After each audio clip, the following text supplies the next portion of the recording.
Hello and welcome today to this video in which we are going to talk about water bomber planes that are based on the ground. That's over half the global fleet and the needs are huge. We'll discuss two projects. First, we're on the A400M. Then we'll move to a project close to my heart that I'm involved in, the Kepler 72.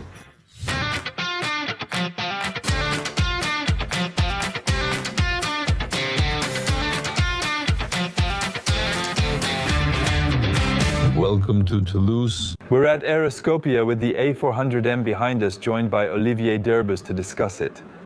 Hello everyone!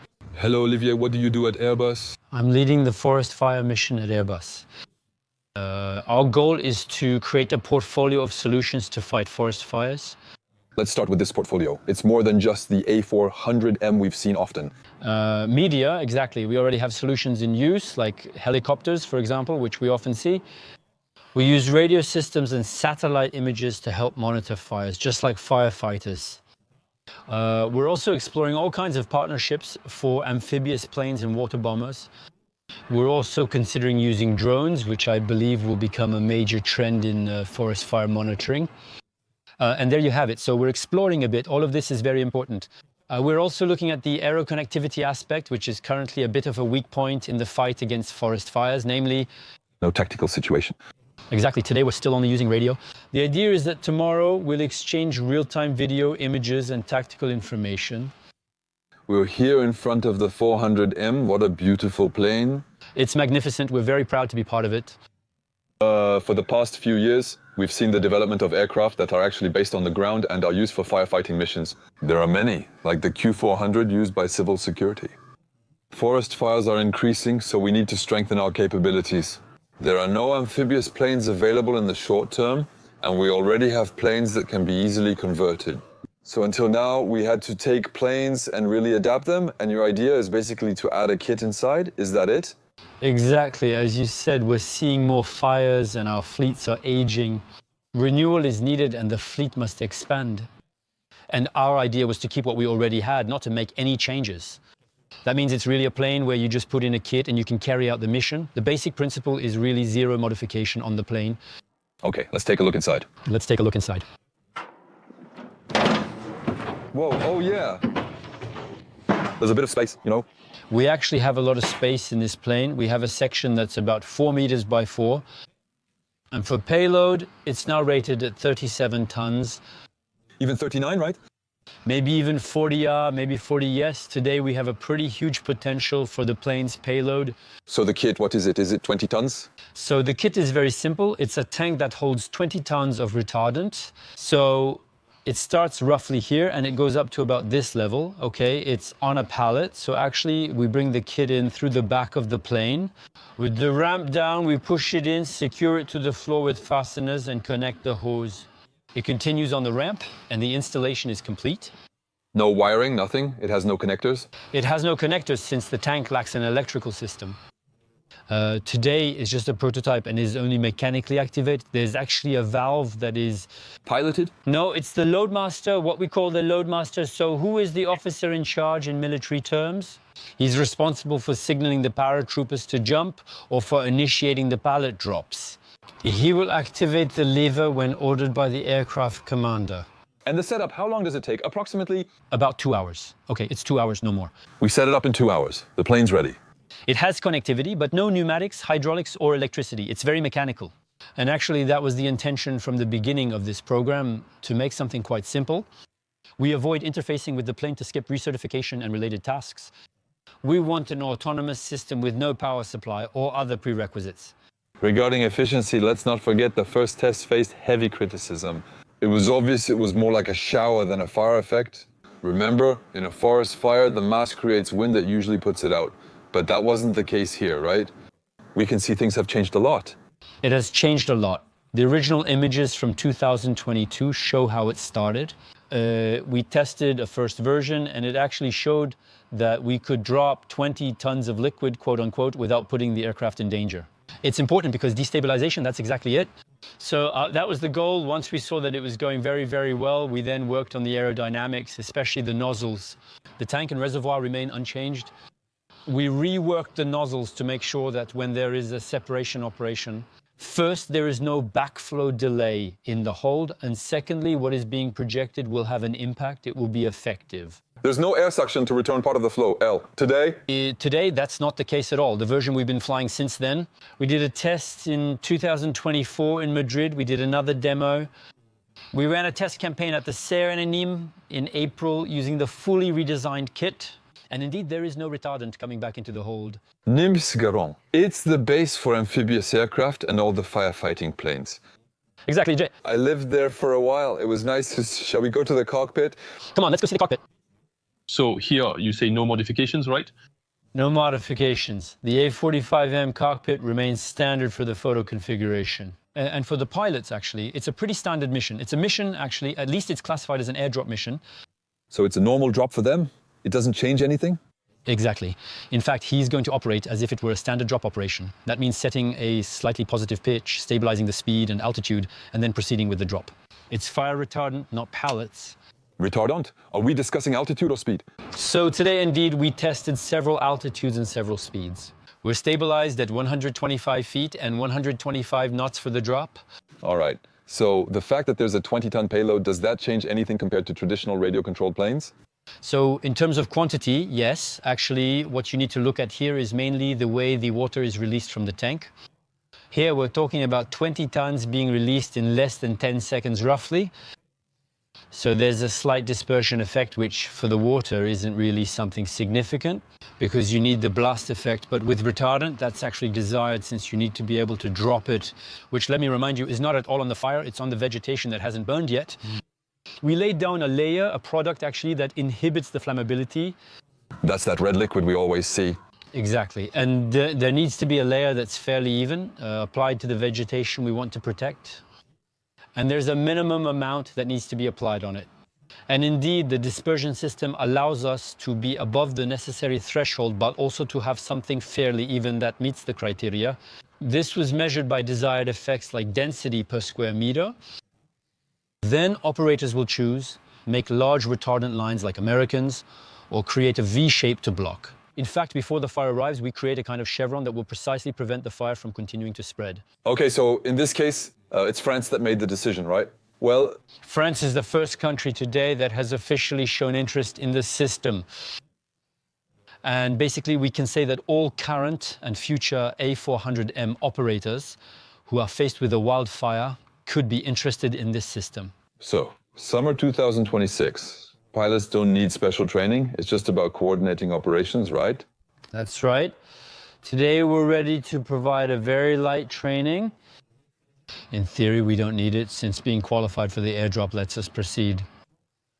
So the implementation, Or is it night vision goggles at night? so we haven't tested that yet, not tested, right, even though the device can do it very well. Of course, there you go. So that's the advantage of the A400M exactly.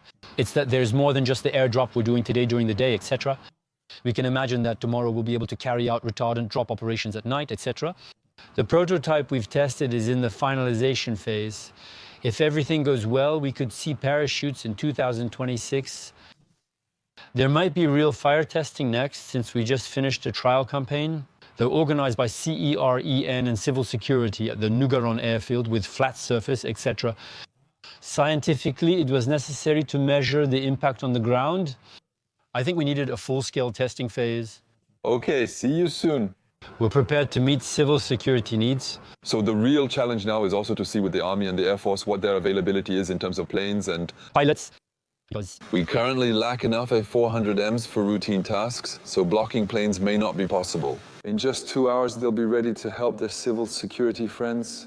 absolutely. And also each country will have different approaches because, well, France, we have the particularity of having a civil security fleet that belongs to civil security, which is not the case in several countries. In Spain, the Air Force operates both the famous Canadair and the A400M. So under the instruction of Spanish Civil Security, well, Ministry for the Ecological Transition and the Demographic Challenge is the ministry that manages that. For them, it may be easier since they already operate the Canadair and know what it's like to fight fires. Each country has its specifics, but we hope things move quickly and smoothly among ministries and stakeholders. All right, thank you, Airbus. You're welcome. Friends, now we're going to ATR to see the Kepler project. That's it, we're arriving at ATR now. Why ATR? First, this plane is exceptionally efficient, reliable, and well known, with ATRs operating globally. So starting from that base, we want to transform it into a water bomber aircraft. Several versions of this aircraft exist, including a civilian model known for its efficiency, about 2 liters per 100 kilometers per passenger. There's a cargo version too. As you can see, this is the passenger model. The cargo one will be even larger. ASIA, the only company worldwide able to convert ATR 72s, will handle the door modification. This is also an exclusive partnership with Kepler. And in terms of aircraft conversion, it's Aerotech that will convert a large number of planes to adapt them to the needs of an army, civil security, and so on. The goal would be to modify this underbelly to be able to install water projection systems with high efficiency. And it's the Institute of Fluid Mechanics of Toulouse, with research conducted by the Centre National de la Recherche Scientifique, that has also been validated for this aircraft.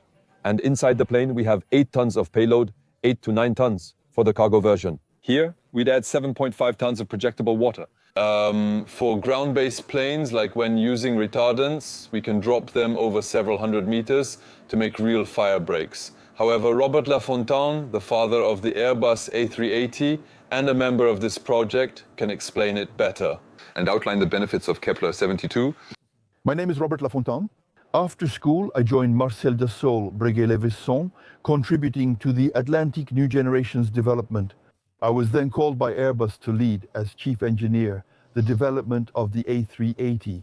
Afterwards, I took responsibility for the architecture and integration department, which covered chief engineers, preliminary projects, certification, onboard aircraft safety, and maintainability.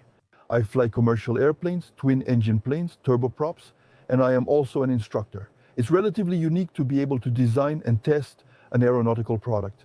I joined the Kepler adventure about a year and a half ago for several reasons.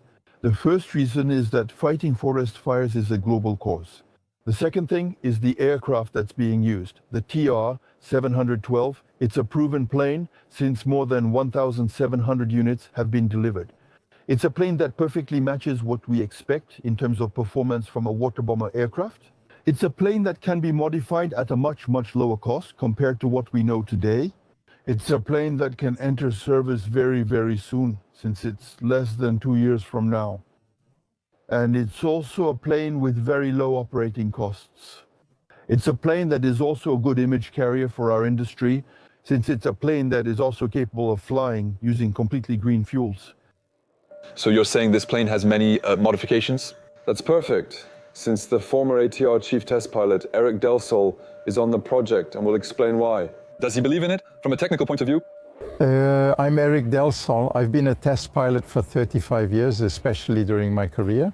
I was the flight test director at ATR for 18 years and have 3,000 hours on this aircraft. What's behind us? When David Joubert, who has been working on this subject for many years, came to present his Kepler 72 project to me, I was impressed by 3 main points. First, the structure of the project itself. David was smart enough to surround himself with the right skills, strong and recognized expertise, and in all the areas necessary to successfully carry out this project. Next is the technical project, which has 2 qualities. It has a limited industrial risk due to the chosen design, and therefore it can be put into service fairly quickly, since our goal is 2027.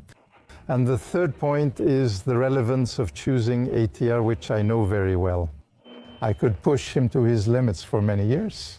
The technical choice was made not to touch the outside of the plane, but to modify the interior with tanks and a release system. And when you modify a plane, it's essential not to touch the exterior. That way, the plane keeps its flight qualities and performance. There won't be a need to prove and justify everything again for certification. We're targeting a first flight in late 2026 and service entry in 2027. Currently, there are no off-the-shelf aircraft available for fleet replacements. There are only projects, a number of projects that are emerging. It's the Kepler 72 that will very likely be the first available with this simplicity of design. The third point I mentioned is the relevance of choosing the ATR. I know this plane well, I've pushed it to its limits. As I was saying, I went to present it in aeronautically very unlikely areas, and yet the ATR proved itself. It's a plane that's easy to handle because of its lightness. It's a plane that's robust and has very low operating costs. That's another advantage. It can use runways as short as 1,200 meters. The market confirms its qualities since there are 700 planes flying all over the world. And when I say all over, I mean on all 5 continents. And since it's regional aviation, it's in some pretty remote places in very tough environments. This guarantees assistance, support from the manufacturer's design office, the availability of spare parts and maintenance that can be found almost anywhere in the world. I am very confident in this Kepler 72 program, which I joined with great pleasure, which I support and where I will be very actively involved. Then it has coordination. This aircraft obviously is based on the ground. It will supplement and complete the Q400 fleet currently used by civil security, but will not replace the Canadair. We'll now hear from Philippe Rigaud, a former firefighter officer with extensive experience battling forest fires, and who will explain to us how the Kepler 72 will help fight fires. Philippe Rigaud, Chief Fire Officer. For more than 20 years, I fought forest fires as a firefighter, whether it was in the southeast of France or in the southwest. Today, Kepler offers an innovative solution, a water bomber aircraft that fits in the segment between the Canadair and the Dash. Tomorrow, with this water bomber aircraft, we will have a fast solution. With the production of the aircraft being cost-controlled, which will allow many countries to equip themselves without spending a fortune to have a water bomber aircraft that can be immediately used to fight forest fires. The ATR is a production aircraft that allows for low-cost maintenance in the long term because spare parts are available. It can also be used as a cargo version, but it can also be used as a medical evacuation version. It will make it possible to fight effectively against forest fires, which today are developing into mega fires in many European countries and even beyond in other countries such as North America. You say it's too good to be true, but that's not all. As mentioned, this plane is a converted cargo aircraft. That means during fire season, it could serve as a water bomber, and the rest of the year, it could be a cargo plane. So, it's extremely modular, very, very efficient, with optimized use of these aircraft.